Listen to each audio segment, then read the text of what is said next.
Okay. Hi students, how are you today? I hope we fine. Yeah. All right. Before we study, please, let's pray together. Okay. Today we talk about chapter 4, things around us.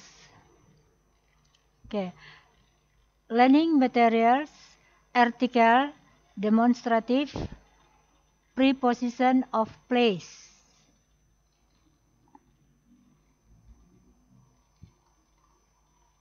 Okay. Article and D, the article a and are also called indefinite article.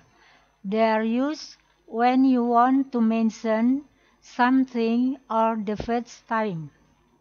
Use before a noun beginning with consonants. Use and before a noun beginning with a vowel sound.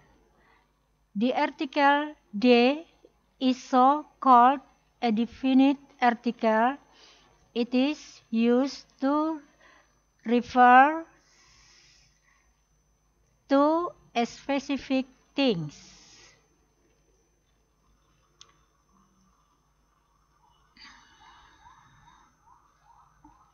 Jadi siswa, ya. Saat ini kita akan membahas mengenai artikel. Nah, apa yang disebut artikel itu? Ya, artikel adalah kata sandang. Ya. Jadi ada dua artikel. Satu, kita sebutkan indefinite articles yang termasuk atau n. Ya. Kemudian yang kedua, definite articles. D kita baca ya, D atau Z ya. Kemudian ya, penggunaan artikel.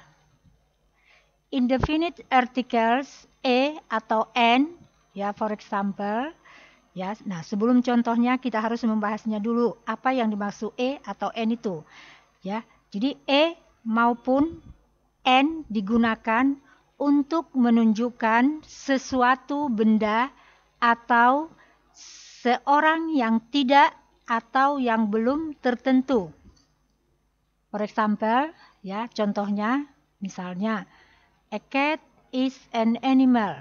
Ya, seekor kucing ya adalah binatang. A boxer is an athlete. Ya, jadi seorang pemain boxer adalah ya atlet. Kemudian ya, indefinite articles yang lain lagi yang menggunakan atau n tadi ya juga digunakan dengan kata benda pelengkap, termasuk kata benda yang menunjukkan jabatan atau pekerjaan. Ya, for example, contohnya he is a good boy, she is a nurse, he is a doctor. Rehan is an athlete. Rehan is an athlete. Ya. Jadi itu tadi contohnya. He is a good boy. Saya ulangi kembali ya. Dia adalah seorang laki-laki yang baik. She is a nurse. Dia adalah seorang ya perawat. He is a doctor. Dia adalah seorang dokter. Rehan is an athlete. Ya, Rehan adalah seorang atletik.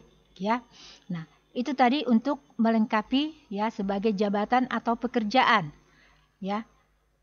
And then kemudian juga dipakai di depan bunyi huruf mati, sedangkan n dipakai di depan bunyi huruf hidup. Ya, for example, contohnya misalnya a box, ya. A box itu maksudnya sebuah ya kardus atau kotak ya. Kemudian a whiteboard ya, sebuah papan tulis. A desk, sebuah meja. An apple ya, sebuah apel.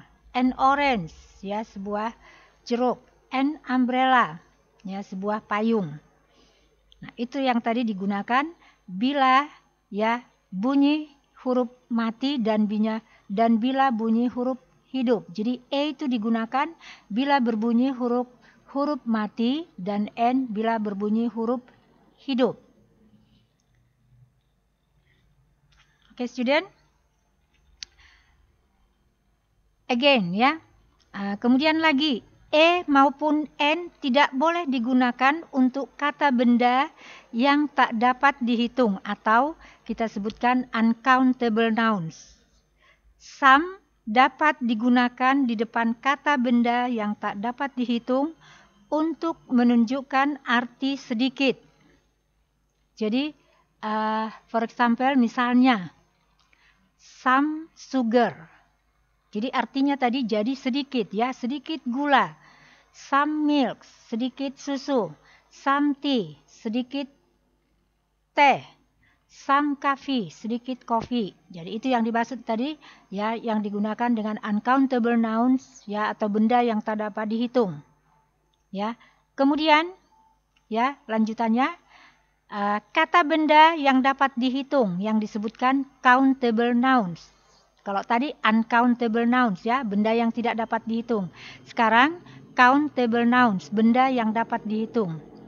Yang berbentuk jamak atau plural, ya, dapat diberi kata some di depannya untuk menunjukkan arti beberapa. Jadi artinya beberapa. Nah, misalnya, ya, for example, a book, a table, ya, sebuah buku, sebuah meja.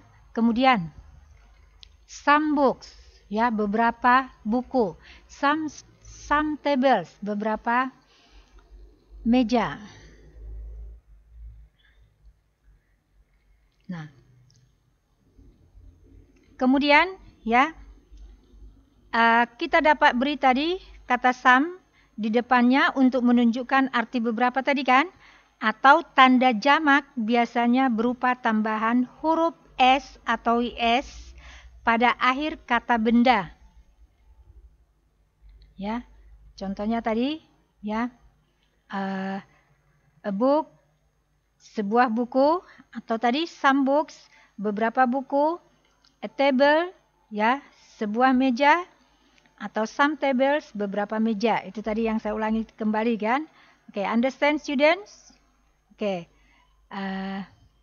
Now, ya, definite articles. Sekarang definite articles, ya.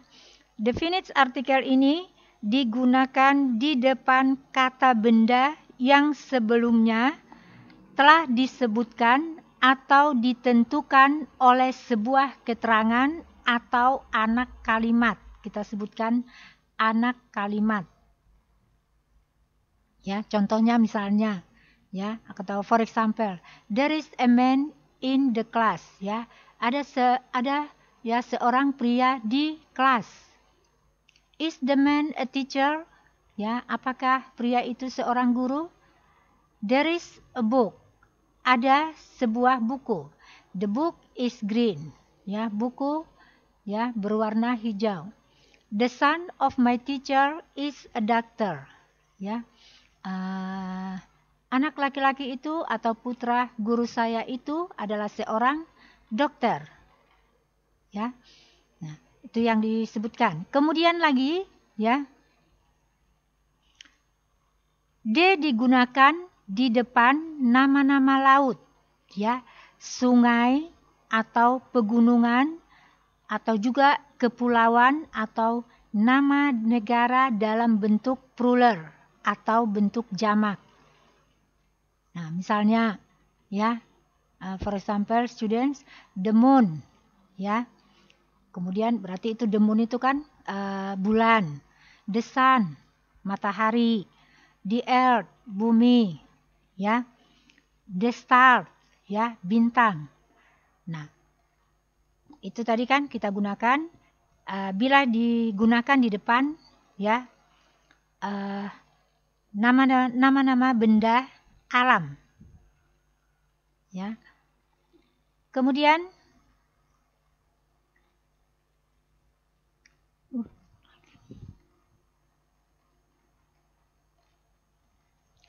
kemudian kita sebutkan tadi, ya.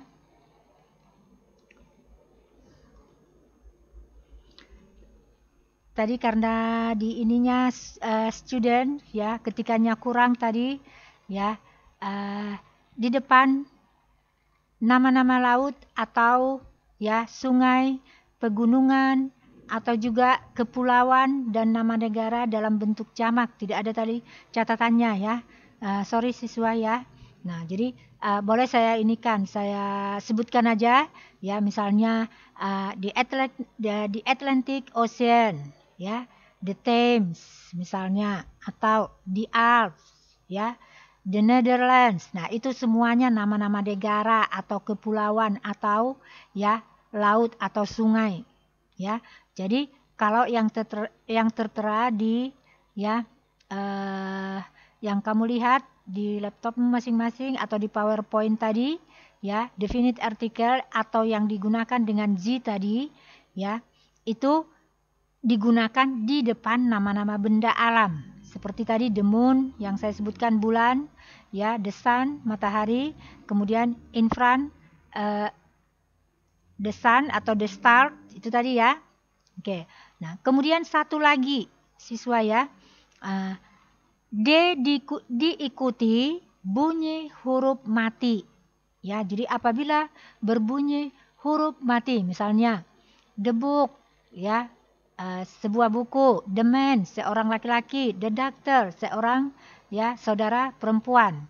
Nah, itu bila ya di depan berbunyi huruf mati. Nah, kemudian satu lagi kita baca D itu menjadi D bila berbunyi huruf hidup. Ya, misalnya for example, the umbrella, ya, the old man, the animals, ya. Jadi payung atau sebuah payung, ya. Kemudian seorang pria yang tua, kemudian the animals, ya. Nah, itu semuanya contoh-contoh yang kita gunakan dalam ya definite articles. Okay, students, ya, do you understand what I mean? Ya, oke siswa, ya, mudah-mudahan kalian mengerti. Jadi materinya sampai di sini dulu. Lanjutannya nanti minggu depan kita lanjutkan lagi, masih ya seputar definite articles atau yang kita sebutkan nanti lagi mengenai demonstratif, ya. Nah, jadi untuk hari ini, ya, Miss tidak memberikan latihan karena masih ada kelanjutannya, dan juga ya karena tim ibu ada 2 orang. Nah, Miss Helena biasanya menggunakan membuat pertanyaan atau soalnya. Jadi kita tunggu, tetapi Miss menggunakan materi dulu. Nah, jadi untuk hari ini siswa supaya diperhatikan, ya, materinya sampai di sini, latihannya belum, minggu depan kita lanjutkan. Oke, ya. See you, ya, again, dan kalian rajin-rajin mencuci tangan, ya, jaga jarak dan memakai masker. Oke, ya, see you the next again, ya. Thank you.